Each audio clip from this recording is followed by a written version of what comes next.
प्रचार करते थे अपने हिंदू धर्म के बारे में, देशों को, दूसरे देशों को बताना। तो लेकिन वो विदेशी संस्कृति से जरा भी प्रभावित नहीं थे। ऐसा नहीं कि जैसा अंग्रेज कर रहे हैं उनकी नकल करके वैसे ही करना। उन्होंने कहा हम तो हमारे देश में जैसे हैं वैसे ही रहेंगे।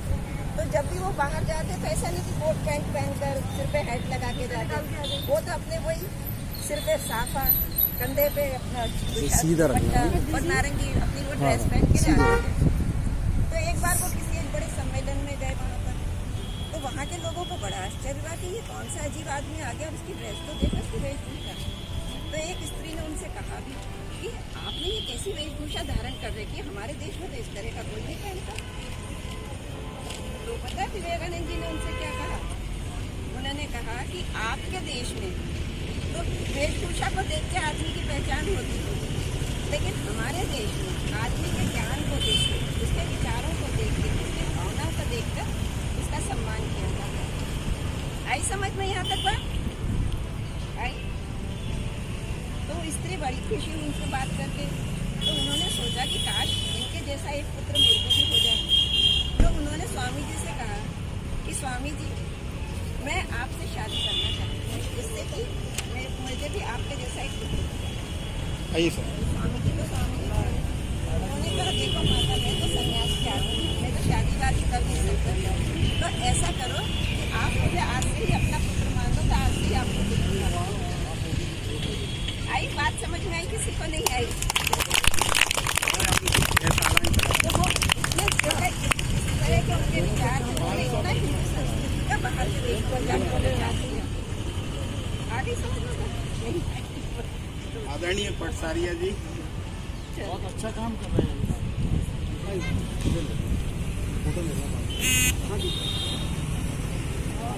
हमारे बीच में समाज सेवी अशोक पटसारिया जी हैं, वो सब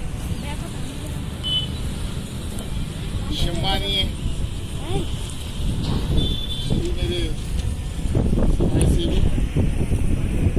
क्या है? वीडियो ना रहा? प्यारे प्यारे बच्चों, मैं वीडियो ना मैं यहाँ से गुजर रहा था, मुझे लगा कि बहुत अच्छा काम हो रहा है, इतना कुछ अच्छे काम हो रहा है। जब मैंने बच्चों को देखा और ऐसे गलवान व्यक्तियों को देख के मैंने गाड़ी को घुमाया, मुझे अभी शर्मा जी और इन्हें बताया कि गरीब बच्चों के लिए पढ़ाई लिखाई के लिए सारा काम किया। तो ये पहल बहुत अच्छी है और ईश्वर से प्रार्थना करूंगा कि ज्यादा ही ज्यादा बच्चे आए और जगह जगह इन गरीब परिवार के बच्चों को निःशुल्क शिक्षा प्रदान की जा रही है। ऐसे में अपने तो उनमें से कुछ बच्चों ने, जैसे आप लोग भी करते हो ना, ध्यान के लिए बैठे कि एक आंख खोलकर देखते हैं ऐसे, फिर दूसरी आंख खोलकर, फिर दूसरे की आंखें बंद है कि नहीं देखने के लिए आंखें खोलकर देख लेते हैं। ऐसा ही चोरी छुपे कुछ बच्चे उनमें से देख रहे थे, उनके मित्र। जैसे उन्होंने देखा वहाँ पर एक बड़ा सांप, जिसको कीड़ा बोलते हो ना आप लोग, वह वहाँ पर रेंगता हुआ आया और फुटकार मारता हुआ। और जैसे उनको सांप दिखाई पड़ा, जहरीला था, नाग था वो, जैसे उनके सामने आया, डर के मारे, क्योंकि जिन जिन बच्चों ने आंख खोली थी, एक आंख या दो आंखें या जैसे देख रहे थे, उनको तो एकदम से दिखाई पड़ा और वो जोर से चिल्लाने लगा, भागो भागो, बहुत बड़ा कीड़ा आया है, बहुत बड़ा सांप आया है, जहरीला है, भागो यहाँ से। और जिन जिन बच्चों का ध्यान नहीं लगा था, वे बच्चे वहाँ से उठकर उस कमरे के बाहर भाग गए और वहाँ से जाकर खिड़की से देखने लगे कि वो सांप क्या कर रहा है, कहाँ जा रहा है। सांप को तो देखा, लेकिन उन्होंने देखा कि एक बच्चा हम में से उठा नहीं है, वो वैसे ही बैठा हुआ है। कौन बच्चा है वह? तो देखा कि नरेंद्र नाथ उनका बचपन का नाम था और उनकी माताजी बहुत प्रेम से, आत्मीयता से उनको बिले, वीरेश्वर उनका नाम होता था, तो बिले इस नाम से उनको बुलाती थी। बंगाली में बिले ऐसा कहते हैं। तो बिले, अरे बिले, बहुत बड़ा सांप आया है, जहरीला है, काट लेगा, भाग जाओ।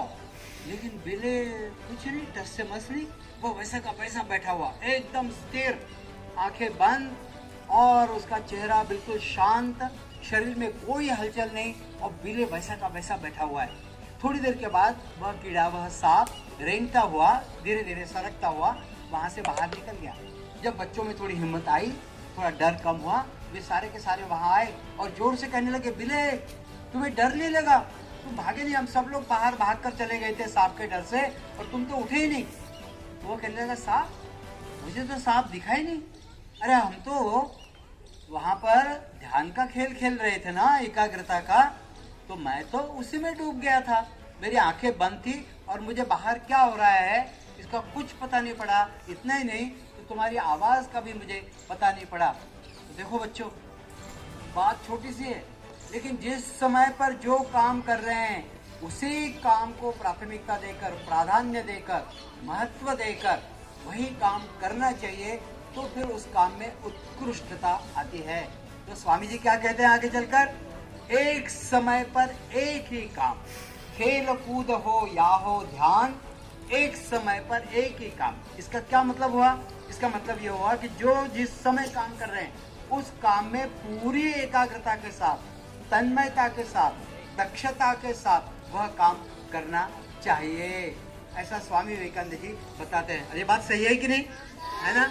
यदि हम पढ़ाई में मन लगाएंगे, पढ़ाई कर रहे हैं तो पढ़ाई में, यदि हम खेल खेल रहे हैं तो खेल में, यदि हम ड्राइंग पेंटिंग कर रहे हैं तो ड्राइंग पेंटिंग, यदि मान लो घर पर अपन कपड़े धो रहे हैं, कपड़े धो रहे हैं, यदि साफ सफाई कर रहे हैं तो साफ सफाई, जिस समय जो काम कर रहे हैं उस काम में पूरे तरीके से मन लगाना, तब जीवन में उत्कृष्टता आती है और विशेष व्यक्ति बनते हैं, जैसे स्वामी विवेकानंद जी बने। उनकी जीवन की एक और कहानी बताता हूँ। कहानी थोड़ी सी मजेदार है। ऐसा हुआ, जंगल में कुछ भेड़े चराने के लिए एक चरवाहा लेकर गए। जब वह भेड़े चरा रहा था तो अचानक वहां पर एक शेर आया और उस शेर ने जोर से दहाड़ लगाई, सिंह गर्जना। जैसे ही उसने गर्जन किया, आवाज लगाई, दहाड़ लगाई, सारी भेड़े डर के मारे कांपने लगी और भागने लगी इधर उधर। उस शेर को कुछ समझ में नहीं आया क्या करे। वहां पर उसने देखा कि उसके अंदर, उस भेड़ों के झुंड में एक शेर का बच्चा भी है।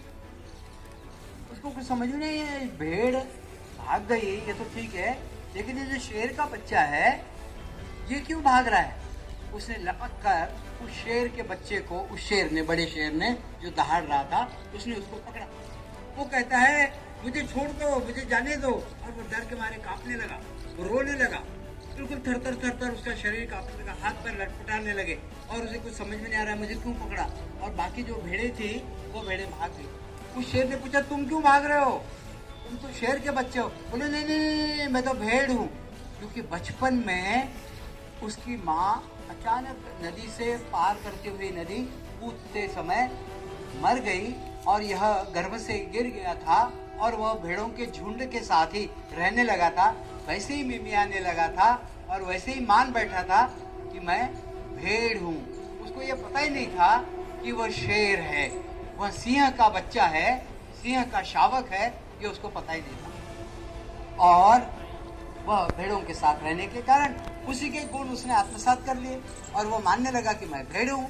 उस शेर ने जब उसको पकड़ा तो उस शेर को भी समझ में नहीं आ रहा, इसको मैं समझाऊं कैसे कि तुम भेड़ नहीं, तुम शेर हो। उसको एक युक्ति सुझी। उसने उसको पकड़ा और एक कुएं के पास लेकर गया। जब वो कुएं के पास गया तो इसने अपनी आंखें डर के मारे बंद कर ली और वो देखने के लिए तैयार नहीं। वो शेर कहता है, तुम देखो पानी में, तुम अपनी प्रतिमा देखो, तुम उन भेड़ों जैसे दिखते नहीं हो, तुम तो मेरे जैसे दिखते हो। मैं शेर हूँ, दहाड़ रहा हूँ, तुम मेरे जैसे दिखते हो, तुम तो शेर हो। और जैसे ही उस शावक ने, उस सिंह के बच्चे ने आंखें खोली और पानी में दृश्य देखा, उसकी अपनी प्रतिछाया वहां पर देखी, उसको एकदम से समझ में आया कि मैं तो भेड़ नहीं हूँ, मैं सिंह हूँ।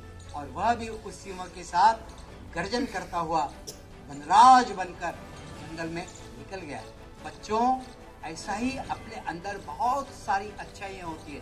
जैसे अभी दो बहनों का परिचय आपको यहाँ पर करा दिया गया और उन्होंने यूपीएससी या आईएएस की ऐसी परीक्षाएं उन्होंने अरे आप में से ही तो है उन्होंने जो उत्तीर्ण करी। यदि वह उत्तीर्ण कर सकते